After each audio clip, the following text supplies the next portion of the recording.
یعنی میرے نبی پاک صلی اللہ تعالی علیہ وسلم نے فرمایا ہر چیز اپنے رب سے مانگ، ہر چیز مانگ، ہر چیز مانگ۔ یا رسول اللہ کیا کچھ؟ میرے محبوب نے فرمایا تیرے گھر میں نمک بھی ختم ہو جائے تو وہ بھی اپنے رب سے مانگا کر، تو مانگنا وہ تجھے دے گا، تو اس کی بارگاہ میں کشکول طلب دراز تو کرنا۔ اور ترمذی شریف میں عجیب لفظ ہیں، رسول کائنات نے فرمایا، رب کریم فرماتا ہے جب میرا بندہ ہاتھ اٹھاتا ہے نا تو مجھے حیا آتی ہے کہ میں خالی کیسے لوٹا دوں اس کے۔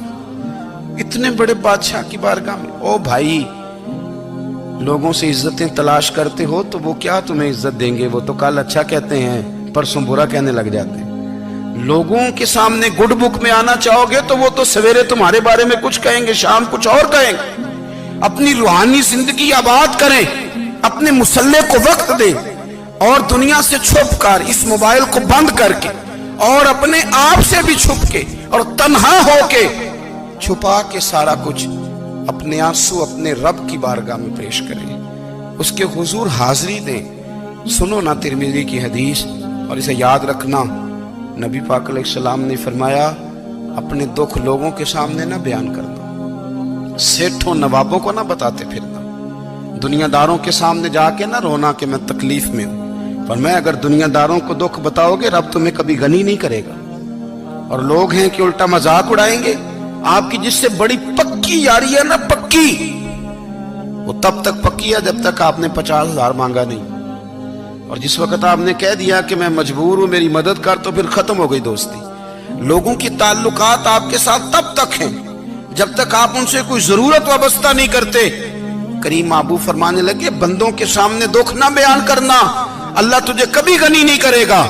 تو اپنے دکھ اپنے رب کو بتا، تو دعائیں مانگ، تو اس کی بارگاہ میں حاضر ہو، تو اس کے حضور عرض کر۔ فرمایا اپنے دکھ اپنے رب کو بتا، وہ جلدی کرے یا دیر سے کرے تجھے ساری دنیا سے بے نیاز کر دے گا، تجھے کسی کا محتاج نہیں رہنے دے گا۔ حضرت ابو الحسن رحمت اللہ تعالی علیہ حضرت معاذ ابن جبل رضی اللہ تعالیٰ عنہ کے پاس بیٹھا کرتے تھے۔ فرماتے ہیں ان سے جو پیار بڑھا تو پھر میرا مصلح سے بھی بڑھ گیا۔ تابعی ہیں، فرماتے ہیں صحابی رسول سے محبت ہوئی تو ذکر سے بھی ہو گئی، پھر درود شریف سے بھی ہو گئی۔ محبت ان سے بڑھی تو پھر اللہ نے مسجد کا پیار بھی بڑھا دیا۔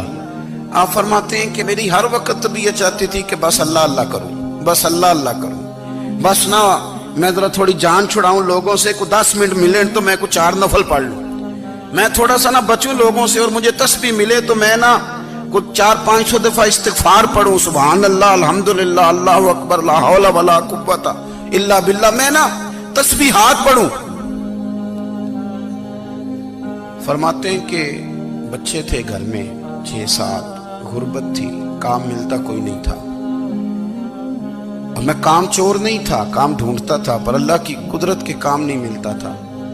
فرماتے ہیں کہ میں نے ایک دن اپنی اہلیہ سے کہا کہ آج میں پھر جاتا ہوں کام ڈھونڈنے، تو میری بیوی بڑی فرما بردار تھی، پر اس دن نہ غربت کے ہاتھوں تنگ آ کے کہنے لگی آج نانا کوئی تو چیز لے کے آیا، تو مجھ سے بچوں کی بھوک نہیں دیکھی جاتی، یہ سب روگاں دا روگ محمد جس دا نام غریبی، کنڈ بلا کے لنگ جاندے نہیں دوست یار قریبی، آج نہ کچھ لے کے آیا تو میں بچے لے کے میکے چلی جاؤں گی۔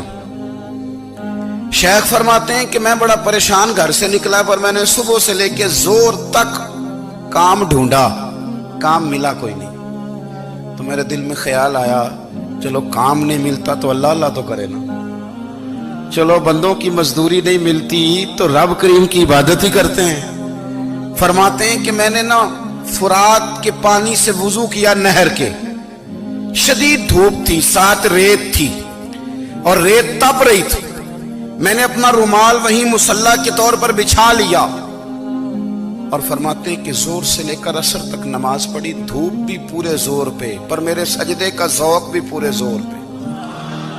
فرماتے ہیں سورج بھی چمک رہا ہے اور رب کی عبادت کا ذوق بھی پورے زور پہ، میں سجدہ کروں تو پھر میرا اٹھانے کو جی نہ چاہے۔ میرے استاد لکھا کرتے تھے، یہ ان کا شعر ہے، وہ کہا کرتے تھے مجھے سوز دے، مجھے ساز دے،